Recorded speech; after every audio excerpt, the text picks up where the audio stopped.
donc Akon benn doomu Sénégal la boo xam ne Sénégal la juddoo yaakaar naa enfance am Sénégal la ko commencé ba ay peut-être ay 8 ans ci la dem États-Unis ba mu demee États-Unis aussi donc yàlla dimbali ko mu mën a way ba àdduna bi xam ko donc en plus way bi mu nekk aussi benn businessman voilà donc man Akon profilam man loolu laa jàpp ci profil Akon voilà parce que c'est pas quelqu'un qui est sorti des grandes écoles wala koo xam ne dafa bind ay livres yoo xam ne dañ ciy gëstu waykat la bu am ay ambition en business jàpp ne business boobu mën na andi Sénégal dara mu ne kon xaar mu yóbbu ko Sénégal d'accord bi ci topp mooy Akon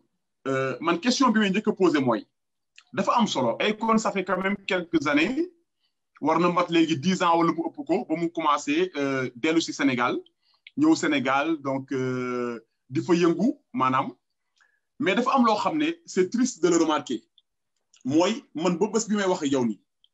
amul benn école boo xam ne nee nañ ma brique bi Akon moo ko financé ba bés bi may wax ak yow nii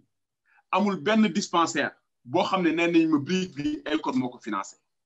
ba bés bi may wax ak yow nii amul benn association boo xam ne nee nañ ma Akon moo leen financé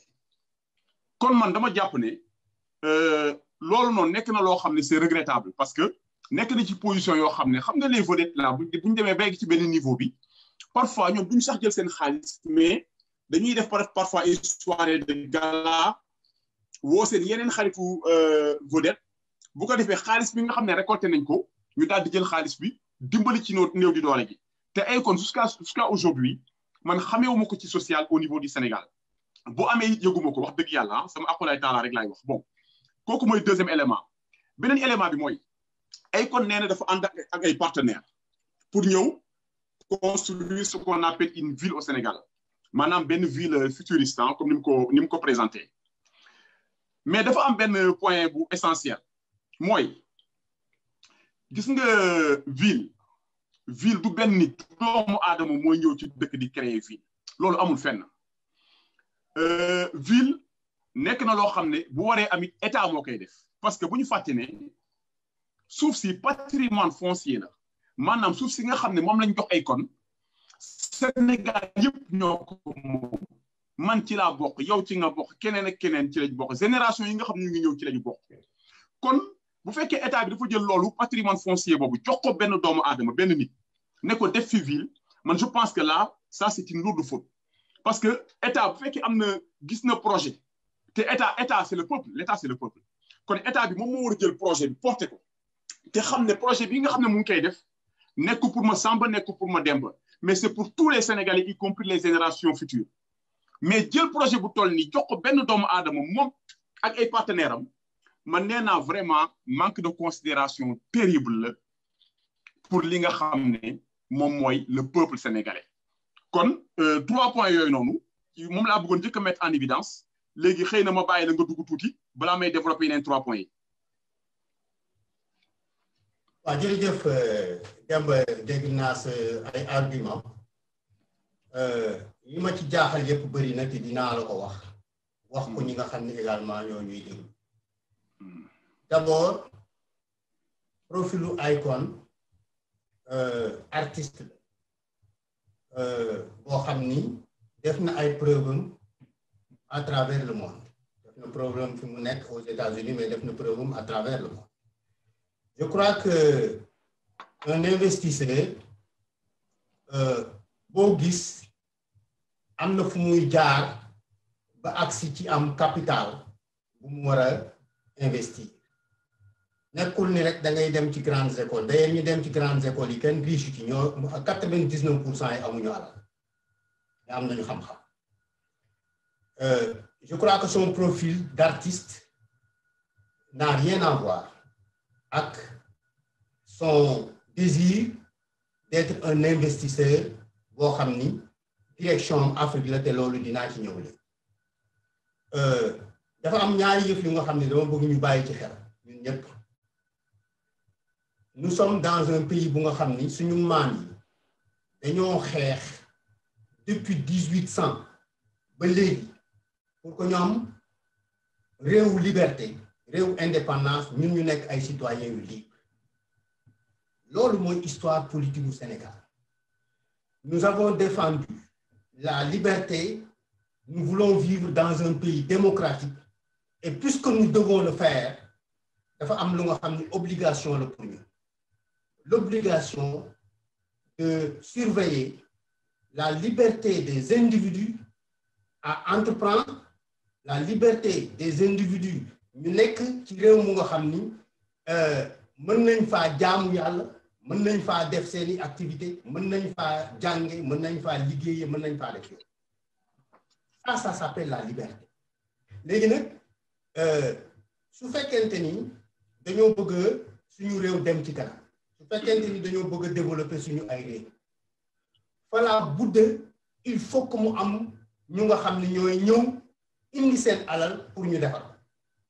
dafa am léegi loo wax loo xam ne lu am importance la ma bëgg tamit ñu bàyyi ci xel nee nga gisuloo fenn fu Akon ñëwee Sénégal tabax fa hôpital wala mu tabax fa dispensaire wala mu def fa lu nga xam ni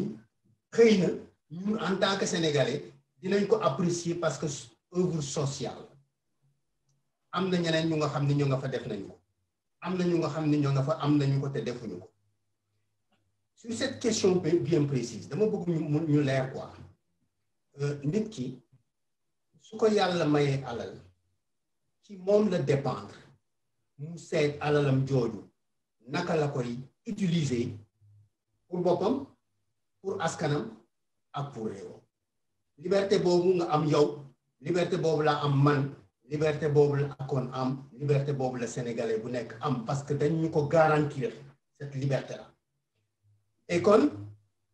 contrairement sax ak li nga xam ni avancé nañu ko mais c'est un philanthropiste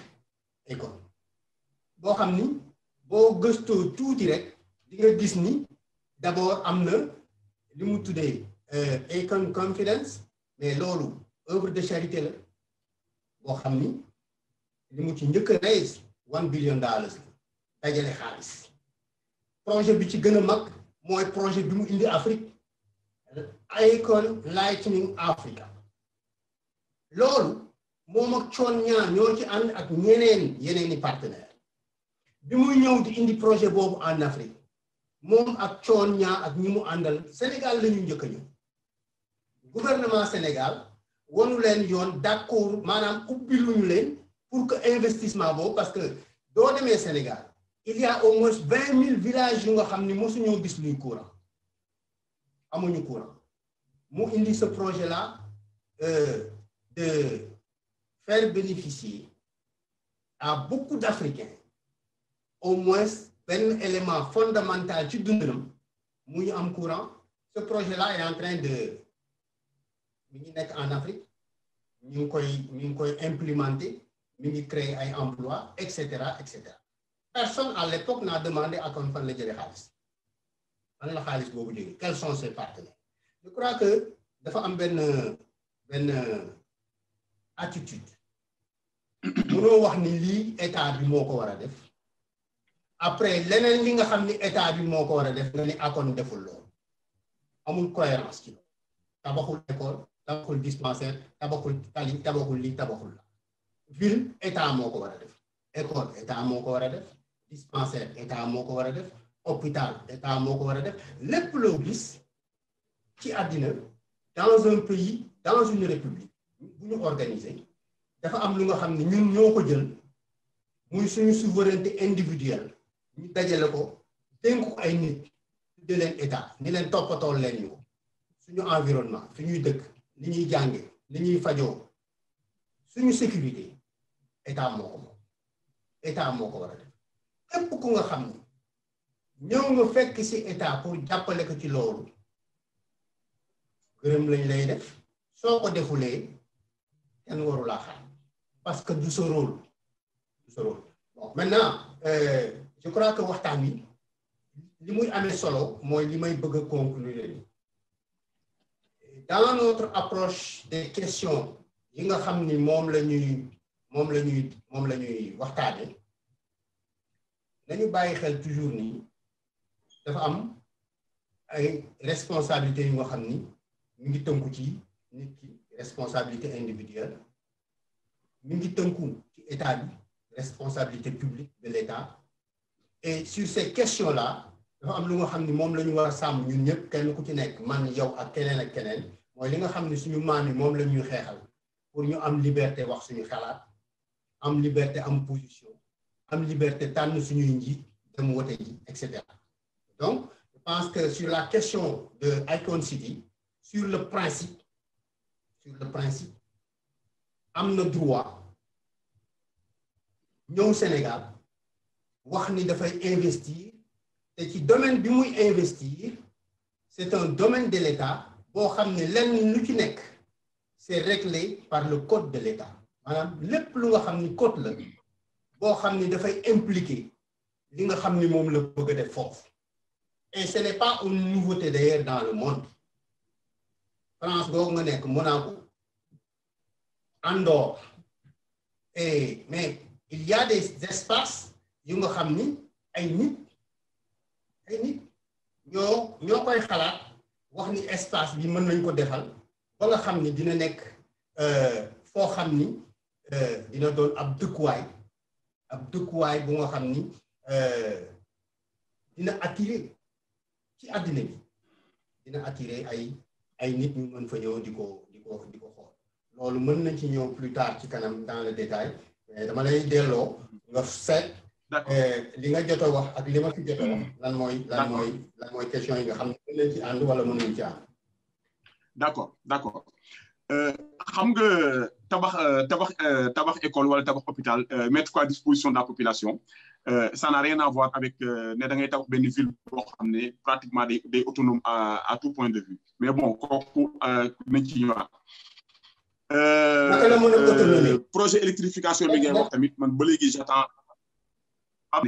waaw dafa am loo xam ne ce projet de Akon là danger bi ci nekk dinaa ci ñëw parce que mais moom kooku mu ngi ci beneen point ville bi bis bu amee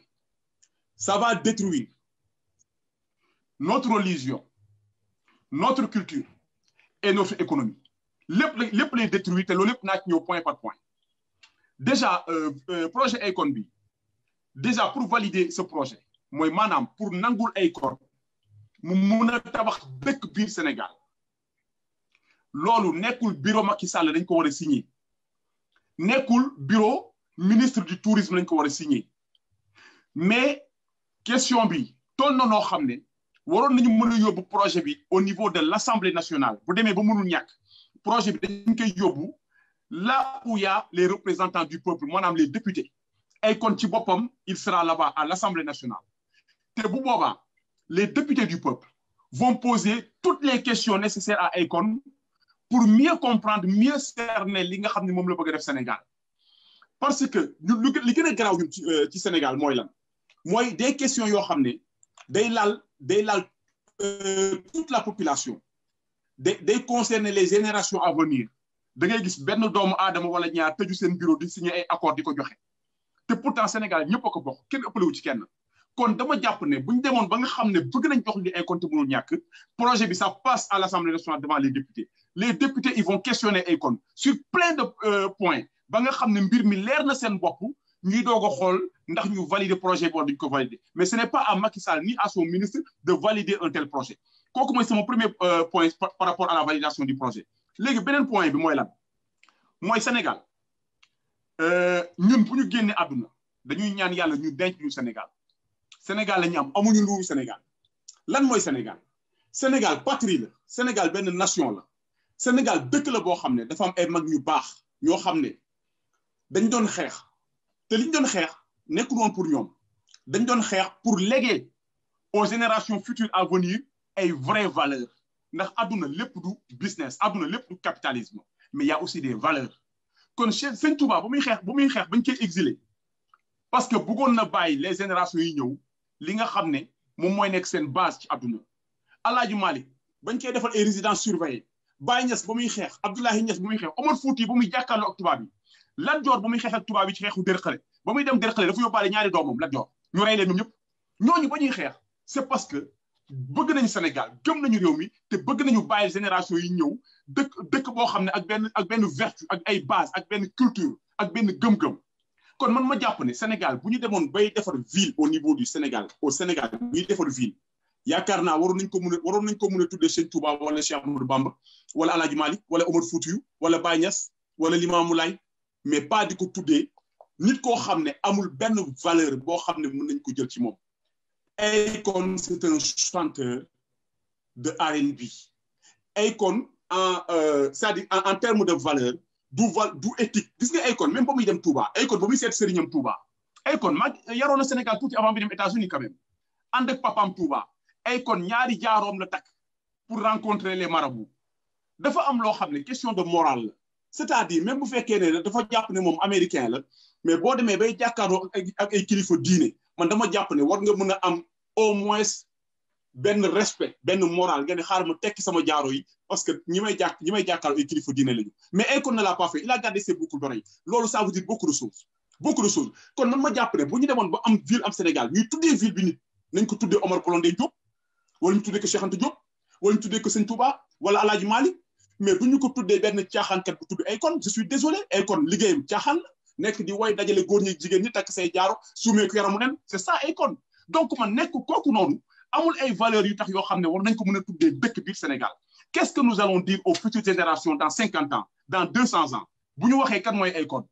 lan la defal la patrie ba ñu koy tuddee ville lan la defal Sénégal la patrie comme patrie ba ñu koy tuddee ville alors qu'il y a des gens qui ont donné leur vie pour le Sénégal moom ñu koy tuddee ay ville biir Sénégal donc man loolu ça me pose beaucoup de problème sur le nom de Akon City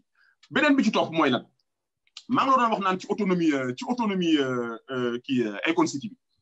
parce que li moo taxoon mu baaxoon Akon jaar assemblée nationale parce que question yi ñu am yëpp ñun mënuñu ko poser député yi ñoo ko doon poser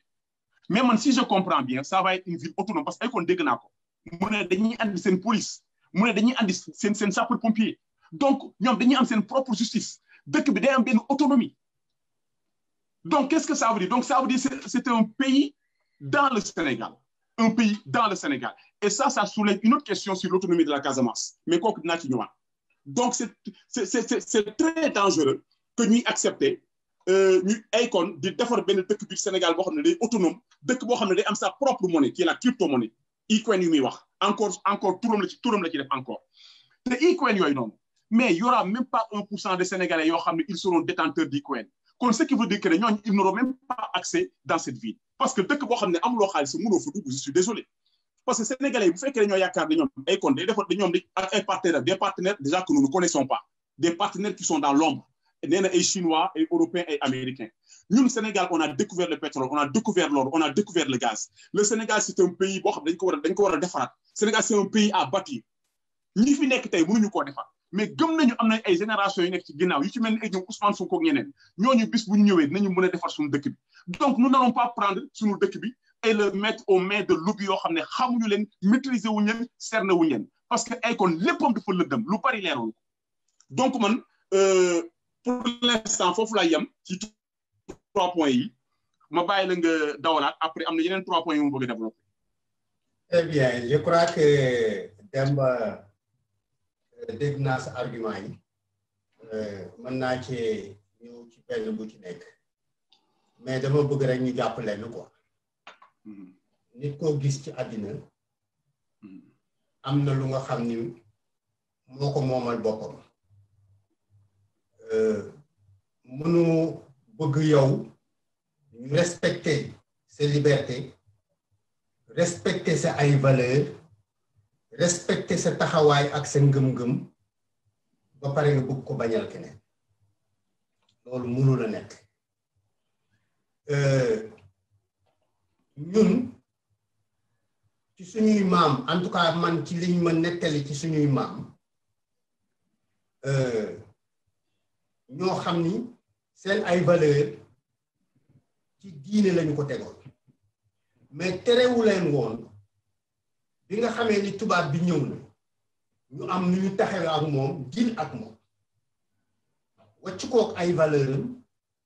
toppatoo ñoom seeni valeur am collaboration ci lépp te loolu suñu histoire politique rek moo la koy wan ñaari stratégie gën a mag ci politique ci biir Sénégal ñaar lañu sëñ Fallou Mbacké la sëñ Babacar Sy ñooñu ñoo àndoon koo xam ni bokkul ak ñoom bokkuñoo ak moom valeur muy Senghor ànd ak moom ci nguur di defar diine ci biir Sénégal di toppatoo seen njaboot di leen yar. Je crois que sur la question de Akon takk na jaaro wala Akon artiste la waykat la R&B et cetera man su ma sañoon ñu tege ko ne parce que amul ci man maanaam respecté ñi nga xam ni ñoo nekk ay artistes ci biir Sénégal am na ci ñu nga xam ni tey jii boo xoolee le mouvement activiste sénégalais ñoom ñoo nekk ci front line bi di défendre li nga xam ni mooy nekk la gouvernance au Sénégal te kenn reproché wu leen ni ay rappeurs lañu wala leneen la. Je crois que donc cette question-là il faudra la mettre par terre parce que du avancer notre combat def Sénégal nekk réew mu nga xam ni réew mu neex a dëkk la réew mu ñu gouverner la réew moo xam ni la réew mu am jàmm la réew mu nga xam ne la réew mu jëm ci kanam la ci fànn bu nekk ci njàng ci paj ci liggéey ci développement. Je crois que donc loolu il faudrait que ñu bàyyi ci xel surtout ñi nga xam ni yéenay ñu gën a nekk ndaw ñu bàyyi xel ci ni la responsabilité de nos valeurs ci ñaar ñii la dépendre bi ci njëkk te moo gën a fondamental mooy responsabilité boroom kër bu nekk mu yar njabootam ci valeurs yi nga xam ni moom la gëm chrétienne la wala jullit la wala animiste la mu yar ko ci loolu mais mu yar ko dans un environnement de paix avec un état bu nga xam ni moo amee responsabilité veillée ci loolu. Je pense que donc Akon comme beaucoup d'artistes et dans la production culturelle te loolu amul dara lu ci ñaaw l'industrie culturelle ci àddina bi yépp dafa am lu mu jëriñ en développement. Évidemment ce n'est qu'un pas vers le capital te bi nga xamee ni am na capital boobu au moins xalaat na ñëwaat ci réew loolu yi tamit nañ ci bàyyi xel. Ensuite Akon City suuf la suñu ko jox am na ci droit suuf soosu bu fekkoonte ni kër la ci bëgg tabax kër la ciy tabax su fekkoonte ni tool la ci bëgg def tool la ciy def su fekkoonte ni leneen la ci bëgg def loolu la ciy def tudde ko boppam boo amoon suuf nguur jox la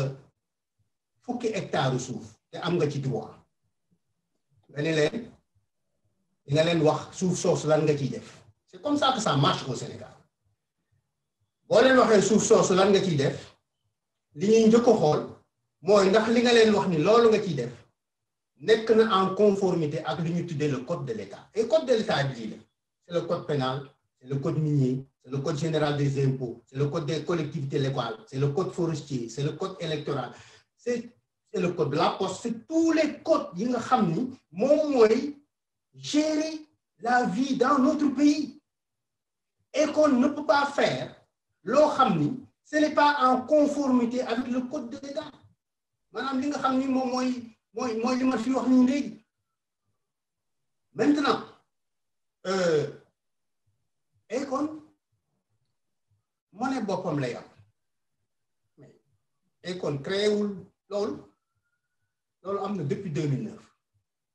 ñoo xam ni ils sont dans une société te li may wax nii mën ngeen ko vérifier yéen le projet Akon City maanaam seexam état au Sénégal moo ko defar xam nga mooy fan mooy SAPCO la société d'aménagement de la Petite Côte. C'est une ville que l'État a créée à partir de la zone balnéaire muy répondre ci ay critères yu nga xam ni li ngay wax ni bu ko Akon créé moom mooy yàq valeur yi mais loolu ma nga SAPCO depuis 1975 la ñuy xawma lan la Akon di def ci dëkk boobu mu wax ni foofu moom la fay def mais bu dee salle de jeu am na SAPCO bu dee maison de débauche am na SAPCO bu dee prostitution ma nga SAPCO bu dee jeu de carte la ma nga SAPCO bu dee naan sàngara la ma nga SAPCO lépp loo xalaat ma nga SAPCO et ñu ngi utiliser mais boo amul carte de crédit xëy na foofu mënoo faa dem. La carte de crédit est une forme de transaction monétaire. Le Bitcoin et le Akon ak yeneeni monnaie yu nga xam ne mënuma leen a tudd c'est créé par des gens yu nga xam ne ñoom ñoo d'accord am seeni normes di ko utiliser pour seen ay transactions. Je crois que man je dois retenir au moins 2 choses et dama bëgg toute la jeunesse qui m'écoute bàyyi seen xel ci lenn quoi. li nga doon wax loolu sànq loolu laa bëgg d'accord ak yow que ce projet là su fekkoonte ni état def na li mu war a def man ak yow duñu fi nekk di ci débattre parce que doon na am tamit boo xam ni dina jaar ci bànqaasu gouvernance yi ñu am mu jaar fa exécutif bi moo ko nangul Akon wante législatif bi ci boppam ñoom xamuñu loolu nan la mën a demee te ñoom ci seen bopp on leur a même imposé ce projet là te xamuñu ci dara te pourtant dans nos textes de loi ñoom ñoo war a contrôler l'action du gouvernement. Donc la question revient à ceci, quels que soient les reproches yi ñu mën a reprocher Akon ak son projet, je considère que tout projet qui vient au Sénégal d'investissement, dans ce cas de plus de 3 000 milliards de nos francs, am na solo. Mais pour que ñu régler la question de lan mooy doon suñu taxawaay en tant que pays, il faut simplement régler la question de la gouvernance. Parce que si la question de la gouvernance est réglée, ñi nga xam ne ñoom ñoo yore suñu nguur, ñoom ñooy toppatoo, ñoom ñooy surveiller ndax lii ñëw ci biir réew mi ak ñi ñëw di ko fi def ak li ñu fay def dëppoo na ak ñun suñu ngëm-ngëm ci diine ci aada ci lépp lu nga xam ni moom la ñu considérer comme suñu ay valeurs. C'est pourquoi le débat est important et intéressant à ce niveau. Mooy que Akon, nous lui laissons sa liberté individuelle d'être un Sénégalais nanti bu mën a ñëw pour investir ci réewam buy investir ci réewam état wu Sénégal moom la ñu jox la responsabilité de regarder qui sont les investisseurs qui viennent au Sénégal et quels sont les projets yi ñuy indi. Ñun en tant que citoyen li ngay def ma koy def nii ñun am nañu droit poser wu ay questions mooy question yi ngay poser c'est légitime mooy li may wax c'est légitime.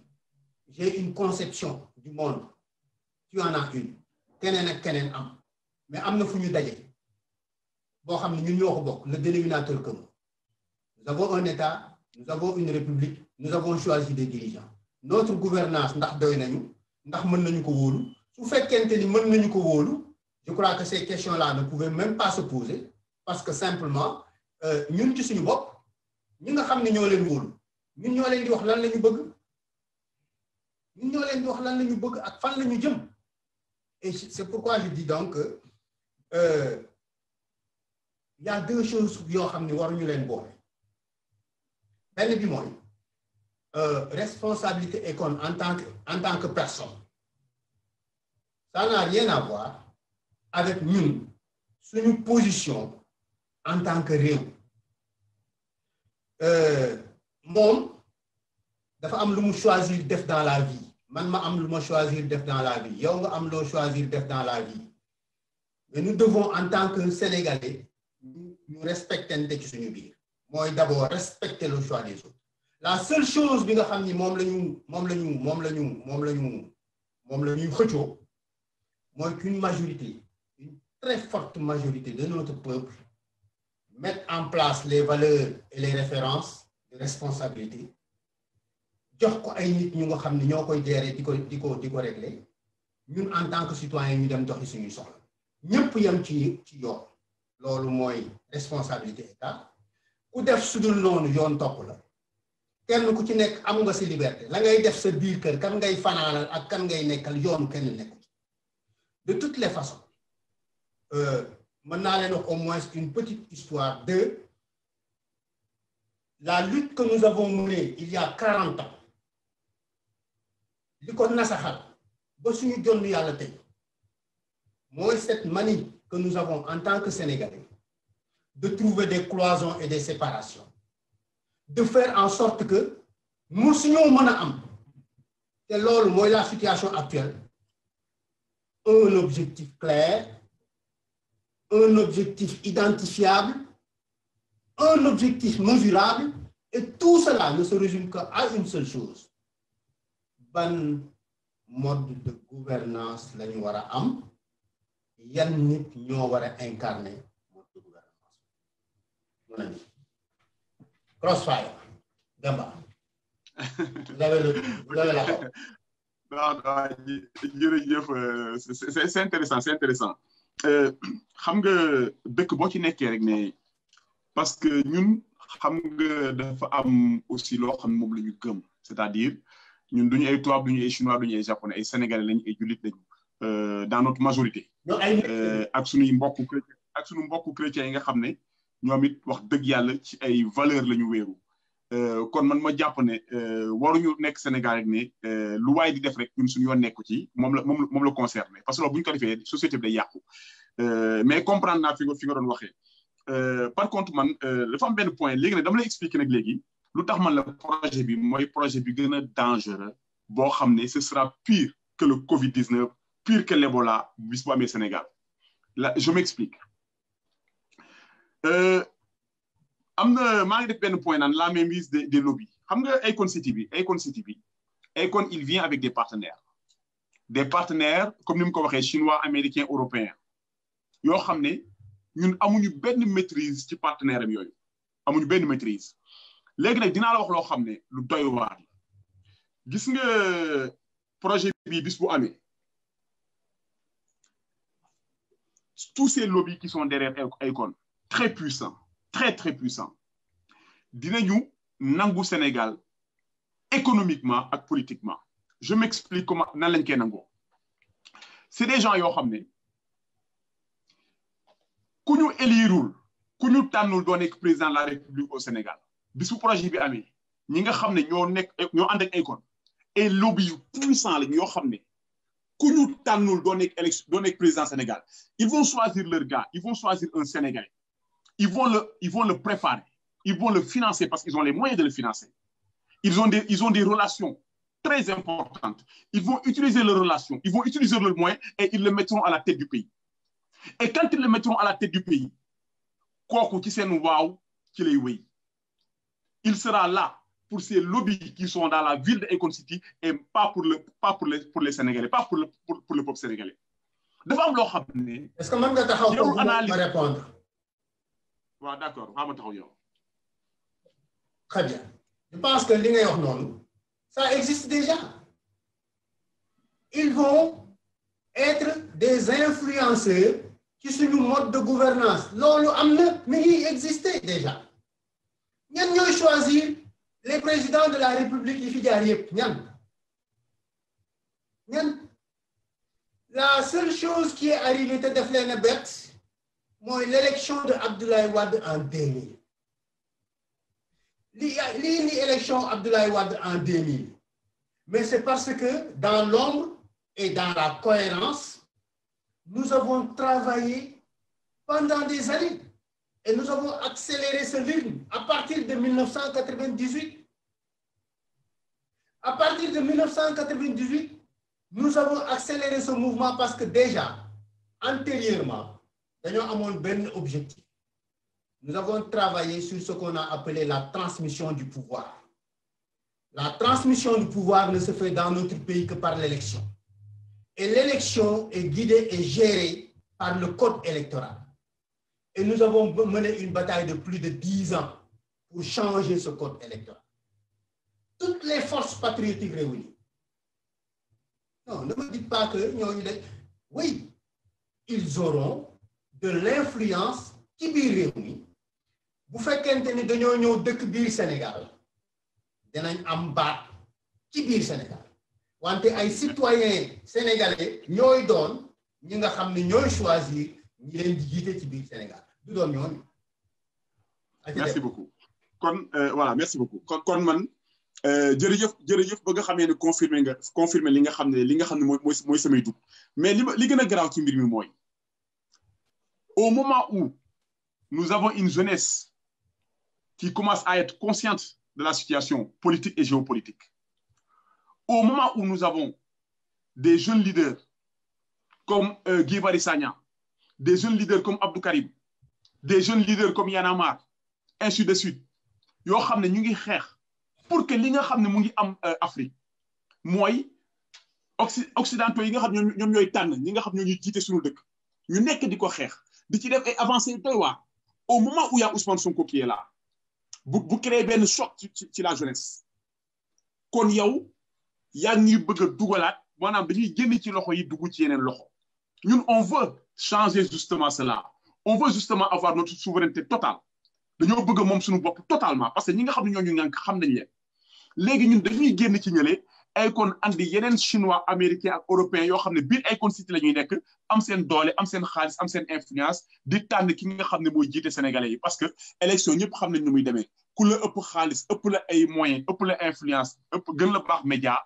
kooku il a plus de chance d'être élu surtout devant une population boo xam ne comprendre ñu les enjeux politiques et géopolitiques et donc c'est ça donc mu nekk loo xam ne vraiment man daf ma tiital et j'ai très peur parce que je dis que bu ñu leen bàyyee ñu dugg biir Sénégal notre avenir est incertain Sénégal dans 50 ans 100 ans gisuma ko duñ ko fekkee mais vraiment dinaa tiit trop pour génération yi nga xam ne ñoo ngi ñëw d'autant plus que il serait tellement puissant et influent que lépp loo xam ne comme contre-valeur bépp contre-valeur boo xam ne ñu ngi ko doon bañ biir Sénégal ñoom nañ ko dugal Akon City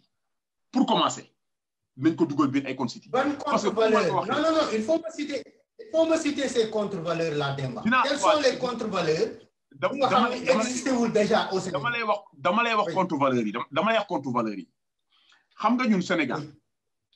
li nga xam ne am na ak li nga xam ne dañ ko légaliser bokkul li nga xam ne am na ak li nga xam ne dañ ko légaliser valider bokkul. lépp lu fa am dañ ko légaliser. lépp lu fa am c'est légal non xam nga quand Barack Obama waa dañuy waxtaan quand Barack Obama est venu au Sénégal il a demandé quoi au président Macky Sall il a demandé à l'État du Sénégal de dépénaliser l'homosexualité parce que chez nous c'est pénal parce que c'est considéré comme acte contre nature voilà léegi nag. bis bu non xool dafa ndànk man de bu fekkee dañoo dépénaliser waaw dañuy waxtaan Sénégal dépénaliser wul homosexualité Sénégal dépénaliser wul bon léegi. loolu dinaa ci ñëwaat léegi nee na Macky Sall dindi na ko ci constitution. waaw d'accord après nga ñëwaat ci xam nga ci constitution bi après nga ñëwaat ci léegi ci loi bi nga wax ma ndax dañoo abroger loi boobu remplacer ak beneen loi léegi fi may ñëw mooy. constitution moo gën a ne moo nekk. constitution kay moo gën a kawe lépp xam naa loolu mais parce que parfois Sénégal Afrique moom seen mbir mu ngi noonu dañuy màtt di ëf mais jusqu'à aujourd'hui l'homosexualité man dama jàpp ne c'est pénal au Sénégal parce que c'est considéré comme contre nature léegi man damay ñëw dama ne lépp loo xam ne contre valeur la ñun ñi nga xam ne dafa am loo xam ne moom la ñu gëm dafa am ay valeurs yoo xam ne moom la ñu gëm dina dugg biir Akon City te bis bu diggee biir Akon City xam nga dafa am benn kii boo xam ne benn mouvement bu dangereux bu doy waar bu ñuy woowee le transhumanisme et le transhumanisme est né aux États-Unis ci Silicon Valley ok lan mooy transhumanisme tey fii Europe mën naa ne Europe pratiquement ñu ngi dund transhumanisme boobu te kooku Afrique la jëm tôt ou tard te donc ay dëkk yu mel ni Akon City dañuy gën a yombal mbir mi mu dugg Afrique ndax les transhumants ñoom. lan mooy philosophie transhumanisme. voilà foofu laay ñëw transhumanisme yi ñoom c'est très simple ñoom dañoo jàpp ne c'est-à-dire valeurs yi nga xam ne ñun actuellement moom la ñu yor ñi nga xam ne yi valeurs yi jóge ci aada yi jóge ci diine ñoom valeur yooyu ñoom gëmuñu valeur yooyu ñoom xam lu ñu gëm ñoom évolution la ñu gëm c'est-à-dire ñoom dañoo jàpp ne nit bu la neexee nekk góor bu la neexee nekk jigéen bu la neexee opéré wu bu la neexee nekk góor jigéen c'est-à-dire ñoom c'est le plaisir suprême avec combiné avec la technologie kon transhumé yooyu noonu ñoom nga xam ne lépp lu ñuy def diine bokk ci parce que ñoom dañu contre diine ñoom ñu ngi sax Google am na sax benn filiale bu muy financé pour ñu jéem a xool nan la ñuy def ba gën a prolonger dundu doomu aadama wala sax à la limite fexe ba doomu aadama dootul dee kon ñoom dañoo nekk ci yeneen genre calcul mais ñoom ci seeni calcul diine bokk ci parce que ñoom dañoo jàpp ne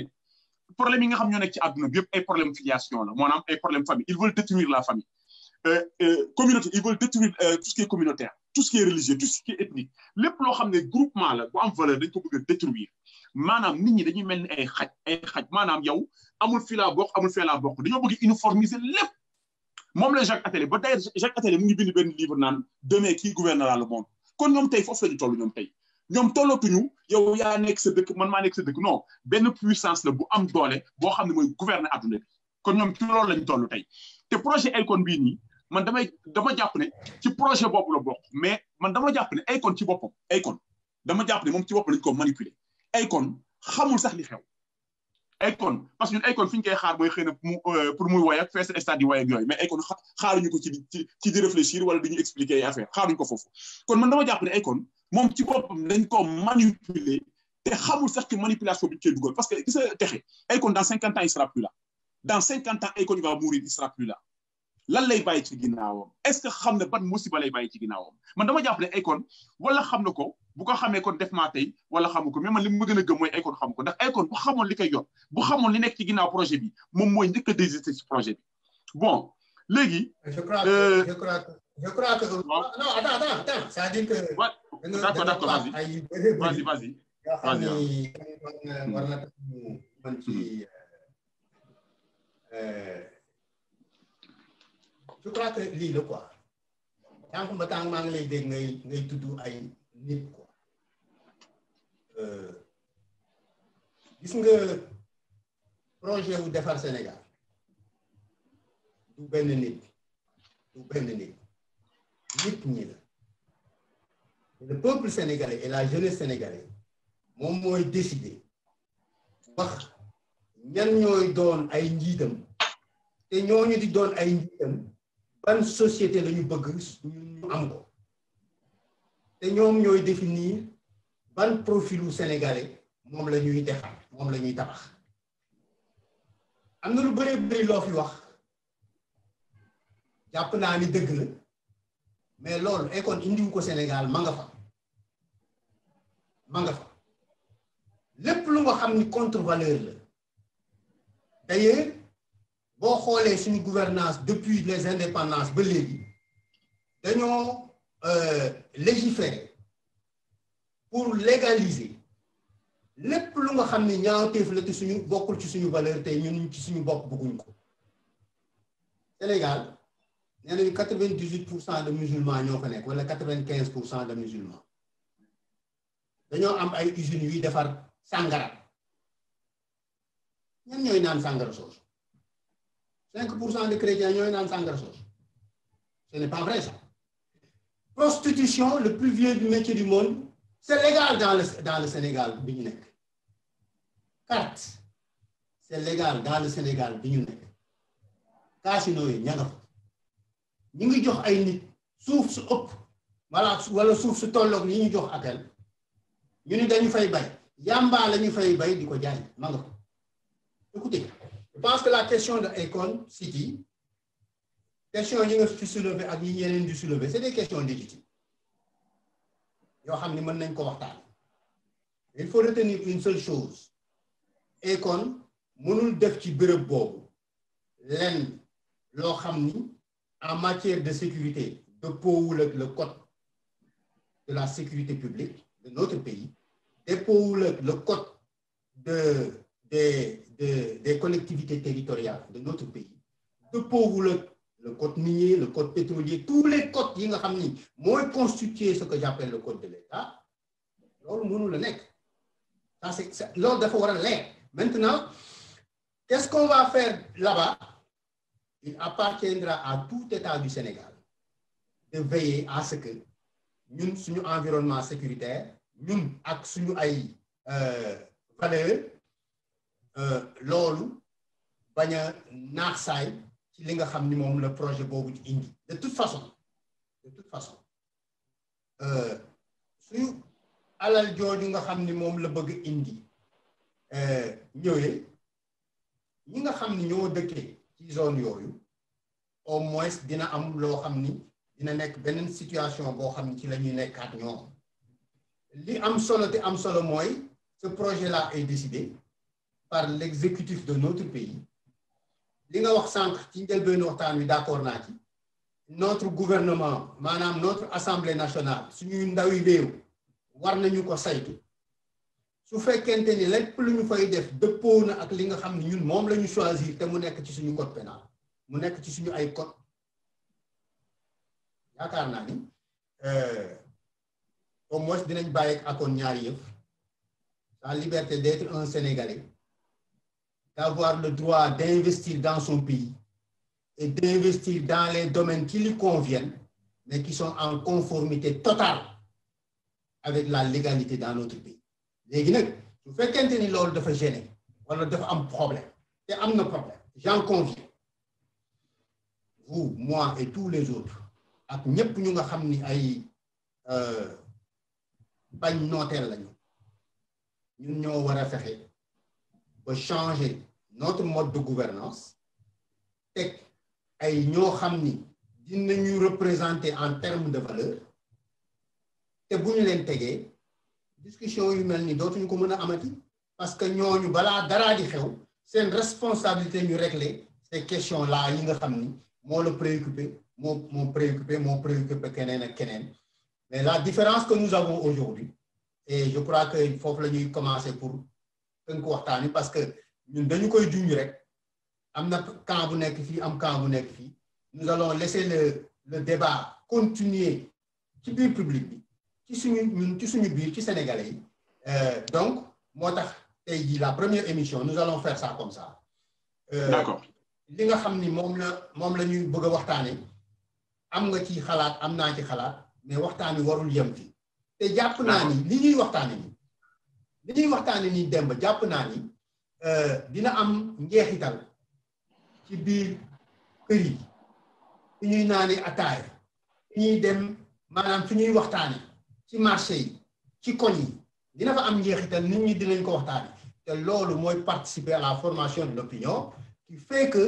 citoyen bi dina am conscience exercer maanaam activer sa citoyenneté te bu boobaa loolu mooy doon li nga xam ni moom la ñu bëgg ci Crossfire Demba conclure comme ça ñu tëj émission bi parce que bëggu moom waaw jërëjëf Texe Gueye lii mooy démocratie